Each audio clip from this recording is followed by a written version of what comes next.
For our spiritual formation video in Exodus, we're actually just going to learn a little bit about how we are to read the law in the Bible. I was shown a really excellent resource during my time at seminary in my ethics class with Matt Tuninga that is the Clowney Square. It's very helpful for interpreting Old Testament events and texts, also a lot of the law and things like that. The Old Testament law, Paul says we are no longer under the law. However, then why was there a law? What do we do with the law when we read it? So we're going to answer some of those questions right now. So often with the law, what John Calvin called the spiritual use of the law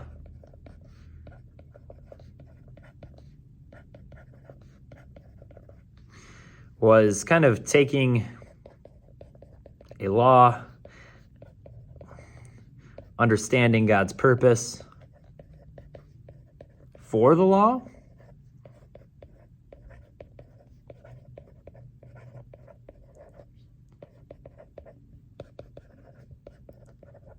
and then applying that law to our lives now, or that purpose to our lives now.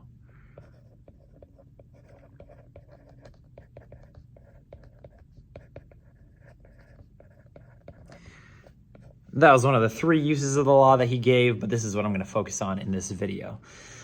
So if we take an Old Testament law, there are all sorts of them that sound absolutely crazy to us nowadays. But however, at the time, they might have had a significant purpose. God gave the law kind of as training wheels in how to do right and wrong, how to sustain life, how to have a good life, things like that. But obviously,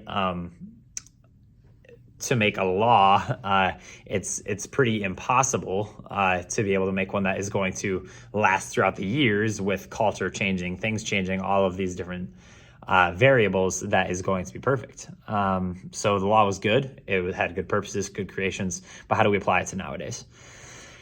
So what we're going to do is we're actually going to use this square to do just that. We're going to take a law. We're going to understand God's purpose for the law. And then we're going to see its fulfillment in Christ, and then see what its application for our day, what we label our preaching kind of is.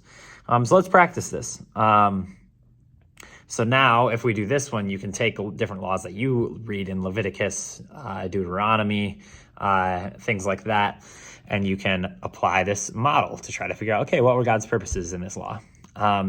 Let's take the Sabbath day, Sabbath laws. So this was an Old Testament event, a law that was given by God to remember the Sabbath day by keeping it holy, one of the 10 Commandments. The 10 Commandments were real. They were made for the Jewish people. However, we see Jesus fulfilling many of those commands in different ways. So that Old Testament truth, humans were made for rest. So this category right here of the Old Testament truth is kind of where we start to think about, okay, what are its purposes? So the symbolism of the Sabbath was our rest. So we take that event and we apply the truth of what it was for and what it can be used for in that. So now we want to see where its fulfillment in Christ was. So we bring it forward to the gospel and what Christ says about it. Many of these very easy to find in the Sermon on the Mount, because he says, you have heard that it was said this, now I say to you this. However, this one, I want to use the story of Jesus walking with the disciples out of the synagogue on the road, and he has the disciples pluck grain, which was technically work on the Sabbath. And Jesus says, Sabbath was made for man, not the man for Sabbath.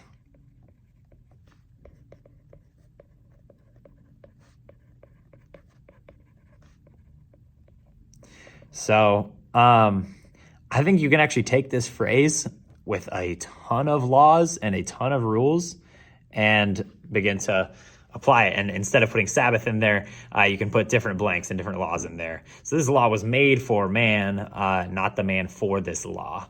What that means is that rest was made for the benefit of man.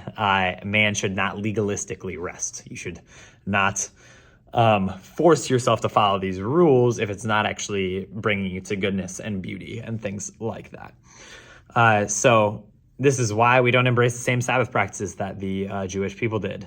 We can walk over certain distances. We can pick up our mats. We can do all of these different things. These rules are a means to an end. They were to try to help people make sure they're forcing themselves to rest so they can achieve wholeness. If you don't rest, you're not whole. But now we might need to put certain rules in place to make sure that we actually do keep ourselves rested. But the whole point of it is, hey, let's make sure that we rest. So that's where that application comes from. The significance of Jesus' fulfillment of that law shows us that when we are preaching on the Sabbath, we should take these and say, ask the questions of how are you resting? Do you feel in an especially elevated state a lot because you're overwhelmed? Do you either feel overwhelmed often? Do you feel dissociated often? Do you feel like there's a storm inside of you? Do you feel like your brain is foggy? These different types of things. We need to pay attention to what's happening inside to understand, okay, what's our application of this now? So this is just one law that we did this with, but that's kind of the difference between what we call the law versus gospel. The fulfillment in Christ becomes the gospel message. And a good place to go for this is the Sermon on the Mount. There's so many different places. But from now on, when you read Leviticus, maybe don't take it exactly at face value. Think about what the purpose was of that time